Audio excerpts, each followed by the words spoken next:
بوجهها للإخوان الضباط اللي برا والعسكريين الذين يقومون باعتقال المواطنين. أولا هذا العمل يا أخ يا سمو رئيس مجلس الوزراء أمر مخالف للقانون ومخالف لمفهوم الحريات، فيجب أن تحترموا. فالأخ الضابط اللي برا تحترم نفسك وتحترم وظيفتك، وتعلم أنك في بلد محترم لا يعتقل فيه الناس بهذه الطريقة المهينة للكرامة. يعني في صاير لبس بالموضوع ان القوات الخاصة تدخلت يعني في العملية بداخل البيت، لا خارج أسوار المنزل. نعم.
لأنه يجب أن يحترم القانون، ويجب أن يطبق القانون تطبيقا محكوما بمعايير موضوعية لا تختلف باختلاف الأشخاص، ولا تختلف الإجراءات أيضا باختلاف الأشخاص.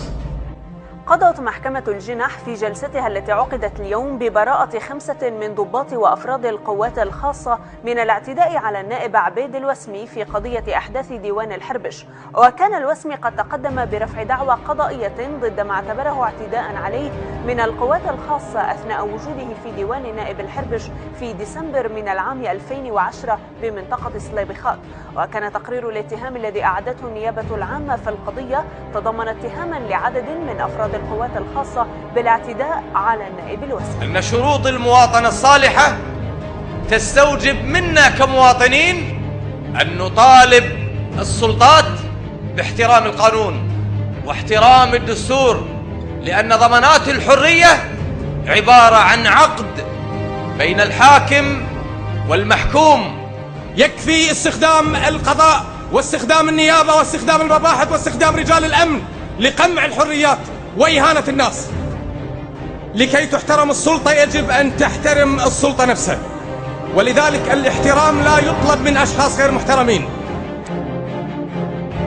وما حد قلت لك ما حد تطرق لهم ولا حد جاسم، هم وقعوا من التدافع من الأشخاص اللي يجوا وياهم، شافوا القوات الخاصة قاموا يتدافعون، اللي طاح من الزرع واللي طاح من الرصيف، طاح من الرصيف.